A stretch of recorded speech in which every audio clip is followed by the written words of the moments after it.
अभी भी 1.5 महीने का टाइम है, बहुत होता है। 1.5 महीने के टाइम में ना इतना पढ़ो ना जितने तुमने लास्ट के 4 महीने में पढ़ा, घसीट दो एकदम।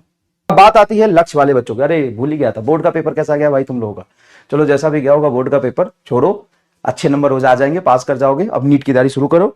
तो जो भी आपका बैकलॉग था वो कर लिया। अब यहां से आपको हर वो दिन बीते हुए दिन से बेहतर बिताना है, बस इतना याद रखो। मैं अगर अपनी जर्नी तुम्हारे साथ शेयर करूं तो ईमानदारी से एक बात बताओ, सिलेबस खत्म हुए लगभग 18 से 20 दिन होने वाले हैं। सिलेबस जब खत्म हो गया था तब आप जो पढ़ाई कर रहे हो, और जब क्लासेस के साथ पढ़ाई कर रहे थे, ज्यादा पढ़ाई कब हो रही थी आपकी? क्लास के साथ पहले मतलब लगभग 90% लोग कह रहे हैं पहले। फर्क पड़ता है साइकोलॉजी का, फर्क पड़ता है वर्कलोड का, फर्क पड़ता है दिमाग को जितना ज्यादा घिसोगे ना वो उतना पेन लेने के लिए तैयार होगा, और जितना उसको रिलैक्स रखोगे वो उतना रिलैक्स मोड में धीरे धीरे चला जाता है। आप अभी बोल रहे हो ना सर पहले क्लास के साथ, क्यों? क्योंकि मास्टर वहां पे एकदम तुमको कंस की तरह लग रहा था, अरे बहुत खराब मास्टर इतना पढ़ाता है। अब सोच वही लग रहा है कि जब जितना ज्यादा पढ़ाते थे मेरी भी उतनी पढ़ाई और इफिशिएंट हो जाती थी। अगर मैं तुम्हें बोलूं कि आज 1.5 घंटे क्लास होगा, बोले सर 15 मिनट, सवा घंटे कर लो ना, 1 घंटे 10 मिनट से ठीक रहता है, 1.5 घंटे में उब जाते हैं। किसी दिन 2 घंटे बढ़ा दूं, सर 1.5 घंटे तक तो ठीक रहता है, उसके बाद नहीं फोकस होता है। सर जी आप समझो, हमको और भी पढ़ाई करनी है, और भी सब्जेक्ट है, 1.5 घंटे तक ठीक रहता है। अगर मैं 2.5 घंटे पढ़ाऊं, सर 2 घंटे तक ठीक है। 4 घंटे पढ़ाऊं, सर 3 घंटे तक तो ठीक रहता है, लेकिन चौथे घंटे में हमारा ब्रेन हैंग हो जाता है। तो सब दिमाग का खेला है, सबके पास इक्वल माइंड है। साइकोलॉजिकली आप कितना तैयार हो पेन लेने के लिए, आप कितना मेहनत कर पा रहे हो, इन बातों पे डिपेंड करता है कि आप कितना स्ट्रगल कर पाओगे। तो वो इनर्सिया वाली बात है कि आप पढ़ने की इनर्सिया में चले गए कि ना पढ़ने की इनर्सिया में चले गए, कामचोरी की इनर्सिया में चले गए। तो ये इनर्शियल प्रॉपर्टी है, फिजिक्स की भाषा में इसको समझने की कोशिश करिए, ठीक है ना? तो क्लासेस होती है, 3 क्लासेस होती है, लोड ज्यादा रहता है, कोई देखने वाला होता है, खुद में रहता है कि क्लास छूट जाएगी। तो ये सारी चीज जब चल रही होती है तो आदमी मेहनत कर लेता है, बाकी कोई बात नहीं है, चिंता मत करिए। एक रियलाइजेशन था, आप कोशिश करिए, टाइम टेबल ऐसा बनाइए, 10 दिन जो हो गया सो हो गया। वैसे सिलेबस खत्म तो मेरा हो गया था, आपका हो सकता है 1-2 चैप्टर का बैकलॉग रहा हो सकता है 3-4 चैप्टर का बैकलॉग रहा हो। तो मुझे उम्मीद है कि आज जो 13 मार्च हो रहा है, 13 मार्च तक, ठीक 20 दिन पहले हमने सिलेबस खत्म कर दिया था, या 18 दिन मान लो, फरवरी 28 दिन का ही होता है।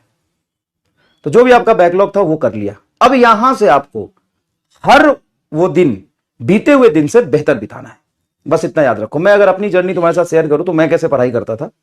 जब भी मैं मेरे IIT जैम का अगर नाम सुना होगा तो बहुत अच्छे रैंक थे, AIR 135 था, गेट में मेरा रैंक AIR 29 था, और दिल्ली यूनिवर्सिटी में MSc के लिए एग्जाम होता है उसमें मेरा AIR 4 था, है ना? तो मैं कैसे पढ़ता था लास्ट मोमेंट पे, तो लास्ट मोमेंट पे मैं इस तरीके से पढ़ाई करता था कि मैं खुद से ही कंपटीशन करता था।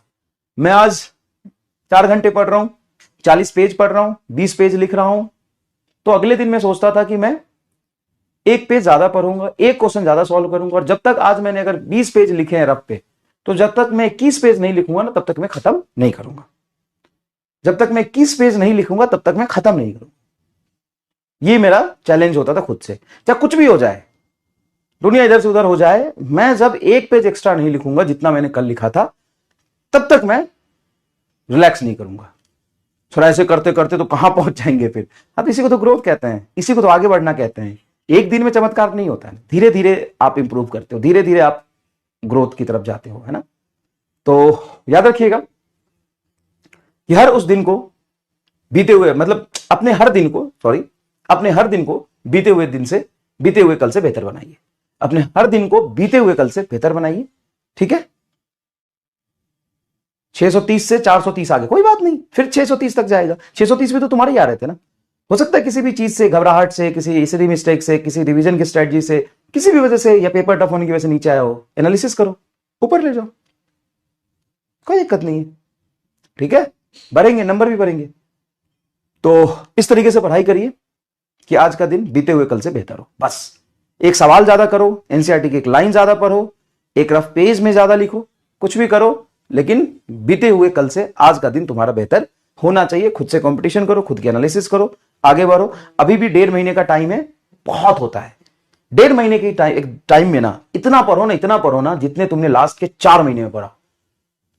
घसीट दो, एकदम एकदम घसीट दो। लास्ट के 4 महीने में जितनी तुमने की होगी ना काम, उतना लास्ट के 1.5 महीने में तुम्हें करना है। बस बदल दोगे सारी चीजों को। ठीक है, बात आती है लक्ष्य वाले बच्चों की। अरे भूल ही गया था, बोर्ड का पेपर कैसा गया भाई तुम लोगों का? चलो जैसा भी गया होगा बोर्ड का पेपर छोड़ो, अच्छे नंबर हो जाएंगे, पास कर जाओगे। अब नीट की तैयारी शुरू करो, उम्मीद से लेक्चर देखना शुरू कर दो। बहुत मेहनत से कंटेंट बना रहा है बेटा, ऐसा नहीं है कि जो कंटेंट आपके बैच में आ रहा है वही बेस्ट है, ऐसा हम नहीं पढ़ाते हैं। हम ऐसा कभी नहीं बोलेंगे आपको कि यार पढ़ तो यूट्यूब पर लिया क्वेश्चन प्रैक्टिस के लिए बैच में आओ, नहीं। आप पढ़िए, आप एक बार लेक्चर देखिए